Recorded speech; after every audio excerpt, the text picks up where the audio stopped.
So you know when you know something that you don't all the way want to tell because you don't want to like freak someone out. That's kind of how I feel about this week. I'm gonna go ahead and say I lit the candle extra today. I haven't even pulled a card yet, but this, guys, you know, it makes me want to take a pillow and just go, I'm sorry. Because I know it's spring break, guys. Listen, I know it's spring break. I know it's been a rough time for all of us. All that Pisces energy was intense. It was a lot.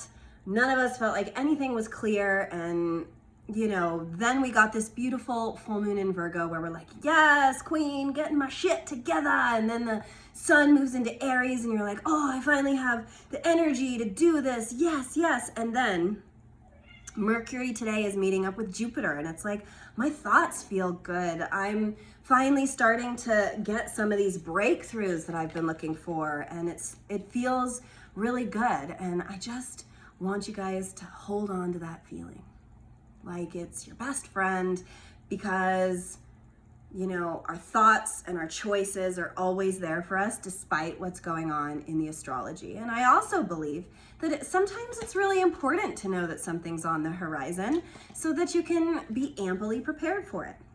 So that's my introduction to this week. Because on Tuesday, Mars is gonna square Mars in Aquarius. So it's like big picture stuff, you know, it's community based, it's our friends, our technologies and stuff is gonna square Uranus in Taurus. So it's gonna feel like the things that we've been able to count on, our foundations that have felt safe, like the things that we kind of like lean into are gonna go, whoop, not this week. What are you gonna do about it? And what are you gonna do about it? I don't know what to tell you to do about it.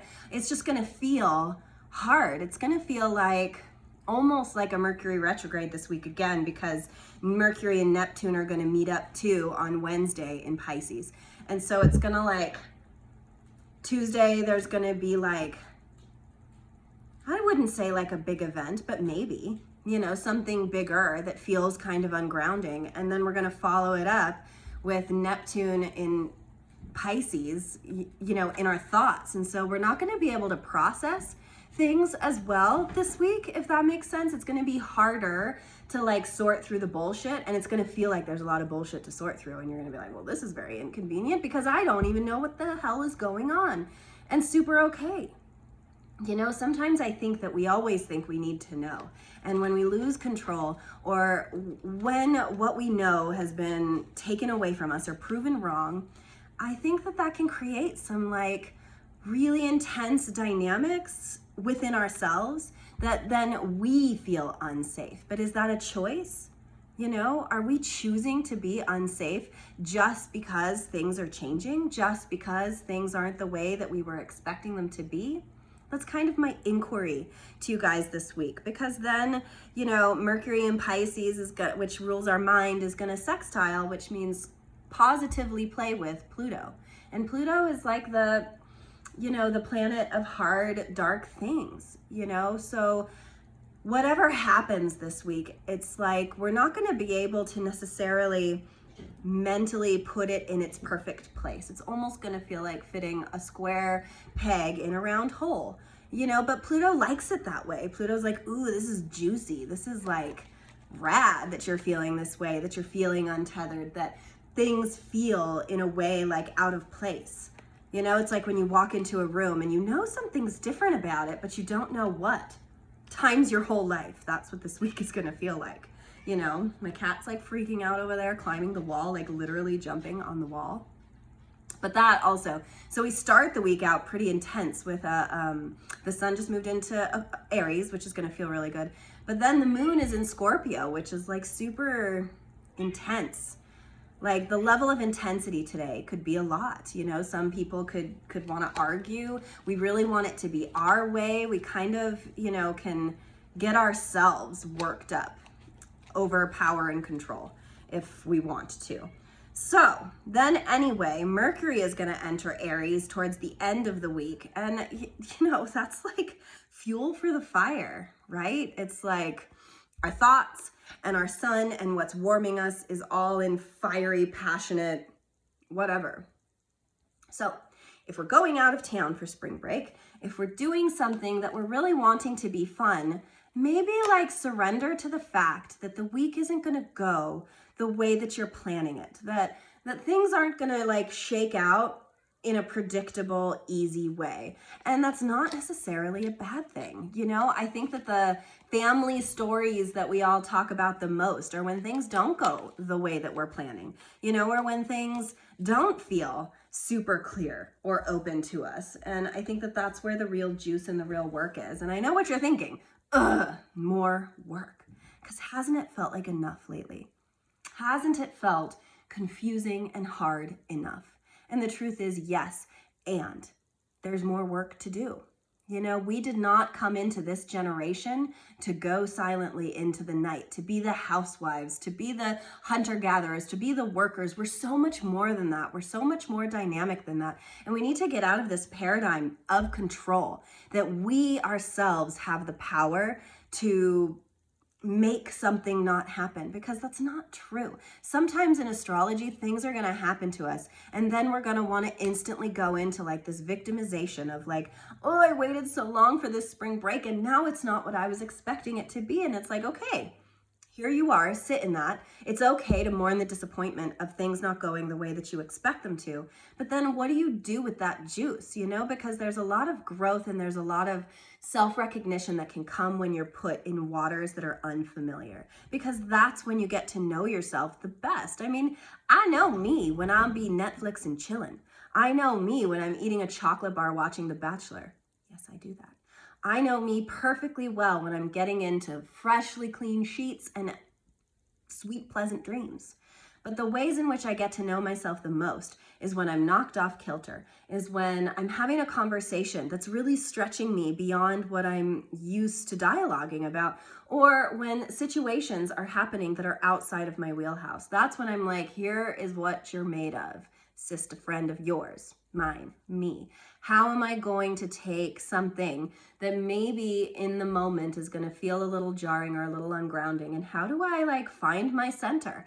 Because if you yourself are centered and someone is trying to knock you off, if you're centered, so here's my warning to you to get centered, you're not going to get knocked off as easily. And guess what card I pulled, you guys? I pulled the Strength card. That's really important for this week because with the sun in Aries, it rules the body too. So we need to understand that we can exhume ourselves.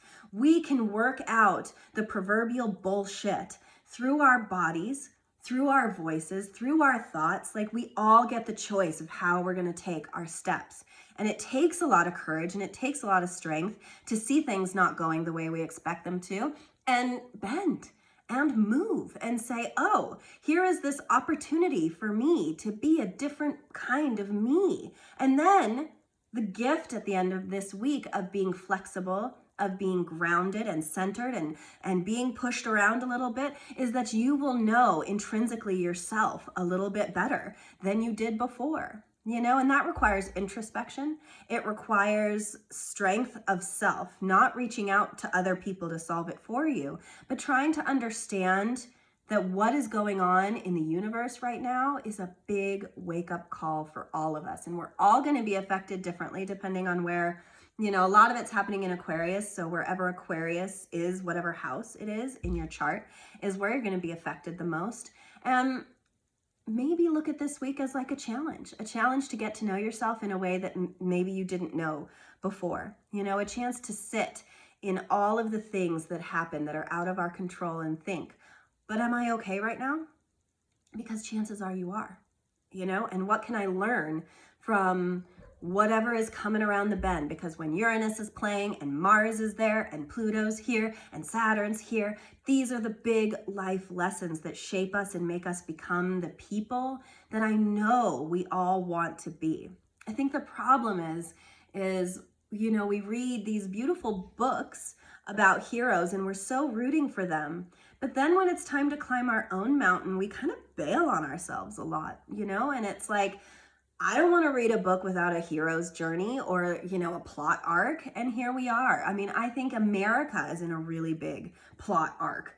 and hero's journey. And it's just a choice as to how we want to develop ourselves. And if your urge is to like shrink back into who you were or what you knew, then, you know, you're going to be met with Saturn, who says, no, we're here to work in this life. We're here to grow. We're here to evolve. So my biggest advice for you for this whole week is don't be afraid to grow. Don't be afraid to see things different. Don't be afraid of things that feel hard, because we can do hard things. We're made to do it. And listen, maybe it's going to be smooth sailing for you. And in which case, look at that. And maybe there's this little reward piece of all the work you have been doing where you're like, this was dope. I felt in my power. I felt in my strength. So however it is, the card, the astrology, life right now is asking us to put our big boy, big girl pants on and just like get on with it, and then see who we are at the end of like really being present for what's changing and shifting inside our realities. So that's this week. I wish that I could say it was going to be moonbeams and sunflowers and rainbows. And you know, some of us really like the work, and so for some of us, maybe it will be. But for a lot of us, it's going to feel, you know, not what we expected. And that's when strength comes in. And that's what we really have to hold on to, is you are so much stronger than you think you are. And I believe in you. And I believe in me. And that's what's most important, is that we believe in ourselves. And no matter what I'm going through right now, I am starting to feel my bones harden. I'm starting to feel the viscera like coming together in my body in a way where things have been hard or felt hard for so long that I'm right here with it. I'm in the soup of my strength. And that no matter how many moments I have of weakness or vulnerability, to know that that's also part of being strong and allowing the whole stratosphere of feelings and, you know, incumbent weather to wash over us rather than affect us. Let it move you in the ways that you want to be moved instead of just being picked up and placed somewhere. It's all in our own, you know, consciousness to do so, no matter what's going on. So strength and fortitude. And please let me know how your week goes.